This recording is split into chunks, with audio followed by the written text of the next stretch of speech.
Welcome, ladies and gentlemen, to this community showdown between the Greenskins, who shall be led by Nano Mashos. And today, my friends, he faces off against the Vampire Coast, who shall be led by the Treacherous One.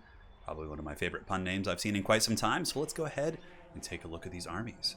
For the Greenskins here in the front, it's going to be a Biggin rush, so mainly a combination of Savage Orc Biggins as well as the standard Biggins, which are pretty good against Coast. Of course, if you're fighting Zombie Chaff, they have really high DPS, and if you're fighting Mourngulls and Crabs and things like that, these guys can trade very efficiently with that little extra help they do get that from that bonus for Large. I think they have +8. I think these Savage Orc Biggins have a bigger one. That's what she said. Looks like it's actually just +8, so yeah, totally fine. So whole front line is going to be a big boy front line. It's going to be Orc Era Boys here in the second, backed up by a giant River Troll Hag. Spirit Leech is super effective. Luther Harkin, you can bomb him, you can go after any, in Vampire Coast typically we'll have a couple decent single entities, or at least one. We got a Orc Shaman as well. Looks like the Orc Shaman is going to be bringing Brainbuster plus Fist of Gork. I definitely like this. This Greenskin army has ample magic damage to deal with Sirens and to deal with, other ghostly, spooky threats that you may encounter here, so pretty nice for sure. On the flanks, we got a couple units of Forest Goblin Spider Riders. And I think we have a legion of Squigs here in the trees. And Squig Hoppers are pretty good. They're immune to psychology, which is really nice. So they're not going to be instantly terror-routed by a character like Luther Harkin. Though their base leadership isn't great at 55, they're able to get in there, do shock damage. And I'm actually a big fan of Squigs. I think they're quite a cool unit, the Squig Hopper. What are these, Stone Trolls? Yeah, we got some Stone Trolls here. And for the leadership department here of the Greenskins, in my opinion, the best choice in this matchup is probably Grom the Paunch. And it looks like he has brought the Paunch. Paunch is very tough to snipe. Luther Harkin can spend all day chasing him. He can juke, he can regenerate. He's a real pain in the ass to deal with. And on top of that, he's really good at running into gun lines and just taking it like a champ with his Lucky Banner. Lucky Banner does give him 44% ward save. Just, yeah, an absolute beast of a character. I think Grom the Paunch is an awesome, awesome lord. Now for the Vampire Coast and the Treacherous One, it's going to be Zombie Power Deckhand mobs. It looks like pole arms across the board. Maybe expecting some monsters, some calves, some stone trolls, things like that. So it's going to be basic halberds mixed in with bombers. Bombers are super efficient here. Even despite their nerf, they're still very good. A single good bomber volley on top of Savage Orc Biggins or even the other Biggin variant can just absolutely decimate them and do some big damage. Handgun mobs split into the back. It looks like there's going to be 5 of them in total, and there's going to be some scurvy doggos as well. Backed up by triple gun bat? Yeah, it's going to be standard gun bats. These guys are great. Greenskins have really squishy, support characters. So like the Orc Shaman, the Goblin Big Boss, the Giant River Troll Hag. Though they have, relatively decent HP pools in some cases, like the Giant River Troll Hag. The Deck Dropper Bats are so annoying at just sitting over the top of your characters and sniping them. On top of that, their DPS can be quite efficient against Savage Orc Biggins and a number of the Greenskin roster, which is very lightly armored. And for the Lord, it is going to be the Captain Beard ornament here. It's going to be Count Noctilus. And let's see what he can do. So the battle's underway here. Greenskins are advancing on. AP Gloonies going to valiantly lead that charge. It's going to be really important, though, to avoid the bombers. And you can see here the Greenskin army immediately is going to be pulling back, which is quite smart. You want to wear down those bombers. You can weather some of the gunfire coming in from these guys. And it looks like the Giant River Troll Hag might be getting sent in to try and bait out the bomber charges. I'm not quite sure if that was a misclick or if that's just going in there, but we'll see what happens to her. No, that isn't a clone. That is the Giant River Troll Hag. It is the actual mighty majestic lady herself. But yeah, a really good opportunity here for the Vampire Coast to snipe this Giant River Troll Hag, and she already takes a fair amount of damage from Noctilus. A really, really painful start here, actually. Oh my god, whoa! That was the fastest I think I've seen a character go down. She was at like 60% and just got KO'd. Oh my god, what a painful start. Jeez. Now, we still have the Orc Shaman, though, so at least the Greenskins aren't without a caster. And I mean, aside from that, they're doing great. They're kiting the bombers. They're getting some good trades there. Able to fend off some of the Deck Dropper Bats on the far side, pulling back again, although these bombers might be able to get off. And look at that, the Fanatics actually threw the ball and chain into the advancing bombers, which is a pretty awesome play for sure. Might be able to get a volley off, though. Definitely hurts. These Orc Biggins probably should have been pulled back at this point. Now we have a big flanking engagement. So the Greenskins, from the hills, they emerge. The Stone Trolls and the Squig Hoppers are going to be collapsing onto the gun line with a very delayed engagement, which is good. Should be able to kill these handguns relatively quickly. However, Vampire Coast certainly has some nice layers in its build here. They have halberds. Oh, those are the Bloody Reaver depth guard. Oh shit, okay, this is getting real here. But nonetheless, scurvy dogs are killed, handgun mob is killed, and now more Spider Riders are coming in. And if those Spider Riders could come through the opening and shut down the zombie pirate handgun mobs, that would be just value city.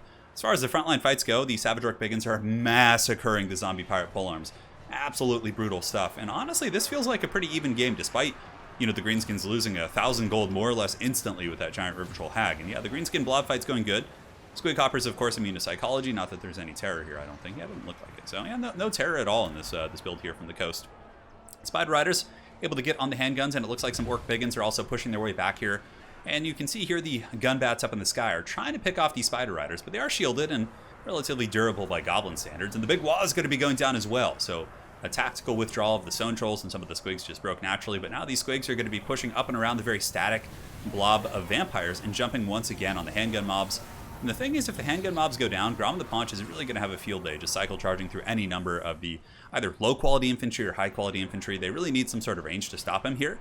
I mean, Noctilus in a pit fight, yeah, if they just stand still and, you know, do that business. But I don't think the Paunch is going to be standing still. And this battle's looking pretty darn good here. Savage Orc Biggins are going to be moving their way in, going after these zombie pirate gunnery mobs. Oh yeah, this is going to be some damage for sure. Savage Orc Biggins hits so goddamn hard against light armor. I don't know what it is. I feel like units that have similar stat lines just don't do as much as them. And they're able to get in there and just buzzsaw through those gunnery mobs. Now we have a pretty damn even balance of power. Gunbat's doing a good job up in the sky here for the treacherous one. They're able to shoot downtown against these stone trolls and get some real good work in. And Scurvy Dogs as well, able to break the trolls. That's a nice catch. The Scurvy Dogs should be able to chase them off, and then from there the Gunbats can move in and start trying to, you know, snipe Grom. And Grom actually took some big damage there, but again, the big boy himself, infused with the troll flesh, is going to be able to regenerate, so he should be A-okay. And as he continues to roll away on his cart. So the hordes move in. Here you can see the Savage Orc Biggins. Ooh, a really nice Wraith Storm there from Noctilus. Pretty much all of those connected. Oh, this could be big. This could get Coast back in the game, but they really need to make sure to chase down those stone trolls. But if Grom could have been broken there and like something could have just escorted him off the battlefield, like these bats or something, that would have been a big win. Now here, this is something I've been wanting to see. I've been curious about the efficacy of Depth Guard polearms since they did get a very minor buff here. So the Depth Guard polearms are going to be grinding through and trying to get through these Biggins and some of these other dudes here. And the Tide of Skuld is also now in combat. Tide of Skuld does have decent stats by zombie standards, but Savage Orc Biggins will mincemeat them pretty good. Balance power is very even here. Stone Trolls being escorted by all three bats. A little bit of a mistake here. Definitely just need one bat to do that. The other two could be back here. However, there's a ton of archers, so maybe just kind of letting the archers waste their ammunition on other targets. But yeah, see, this is the thing. Like, I always feel like Depth Guard polearms are really just going to carry super hard. But in this case, did they already die? No way. I just could have sworn I saw the Bloody Reaver Depth Guard. Yeah, look at that. It's just their HP pool. Like, their stats are so good, they regenerate. You'd think they'd just be this buzzsaw, but in my experience, they just, like, die super, unfortunately, to, like, even, like, baseline things like Savage Orc Biggins. You know, out of curiosity, I don't even know if the Bloody Reaver Depth Guard, how they would trade versus Savage Orc Biggin. Maybe that's something we'll have to test after this game. But yeah, they're getting taken out. Noctilus is the last of his people here. Count Noctilus moving around the battlefield looking to maybe pressure these archers with some summons. Yeah, looks like this is a summon here. And the Gunbats are still chasing down the trolls. Definitely bringing two of these Gunbats that have good ammunition back and having them start to open up on the Savage Orc Biggins would be a huge boon here. But I still think at this point, Grom is healthy. There's way too many archers. But really, a solid comeback from the Greenskins, who immediately started the game at a huge deficit, right?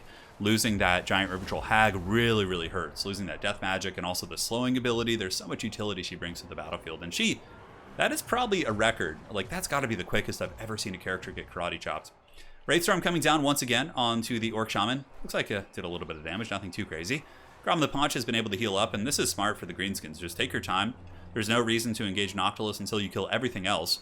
And despite the bats chasing here, you can see that these Stone Trolls are, they're able to come back, which is pretty crazy. -2 leadership, 1 leadership right now. They're just, like, not going, which is pretty absurd. We got some Squig Hoppers out here as well. Now, back into the epicenter of combat here. You can see Count Noctilus is getting a little bit beat up, and it's probably looking a little bit grim bones. I think for the sake of the viewers here, we could do a little bit of fast forwarding, because Noctilus often is a raid boss to finish off, but I don't think there's going to be much of a chance here for the Vampire Coast. You can see Noctilus is going to be going down. Very well played. Incredible comeback there from Nano Mashos. If we look at the value train, yeah, I mean, these guys probably did a ton. I mean, they got a lot of kills, I guess, mostly against zombies. But yeah, baiting out the bombers was really nice with the archers and then taking that delayed engagement. Also, that huge flank with Grom the Paunch charging out of the hills was so epic with the Squig Hoppers, and yeah, I loved it. Now, this army, I've been trying to think about the Greenskin matchup. I feel like against Greenskins, you need to have a big monster of some sort. The Terror Route is just so valuable. Like a Rotting Leviathan, it takes them forever to kill a Leviathan-type creature. Like in this army, the only thing that would be really good at killing a Leviathan might be the Orc Airboys mixed up with like some Stone Trolls. So if you can like shut down those elements. But this style of play has always been relatively proven, right? Just like super wide, but I don't know if it's the way against Greenskins. This is a matchup I actually played recently in a tournament against Hadries, and I played Vampire Coast, and it was a close game. But in the end, I really struggled against a similar build, like Biggins with archers and just a ton of like pressure. It was really tough to deal with, but nonetheless, very well played to the Treacherous One and Nano Mashos. If we take a look here, we can do a little bit of theory crafting while we're here. So this was part of a best of 5 series. I'll be casting some other games from the series as well. All right, so if we go here to Coast versus Greenskins. What is my current build? Yeah, it's something like this. It's like you use Celastra here. Obviously, I was just kind of experimenting with something here, but you'd want to probably get an Invocation Caster as well. You to bring the handguns, and to clean up the backfield, you use Fellbats and Deck Choppers to any side pieces, and then the Carronades just shoot like Grom the Paunch. This build was actually Aerocrastic and I were talking through a build, and he walked me through like how he thought of approaching it, and this was kind of a bit of a product of our discussion. But hopefully, you guys enjoyed this one, and we will see you on the other side. Take care, my friends.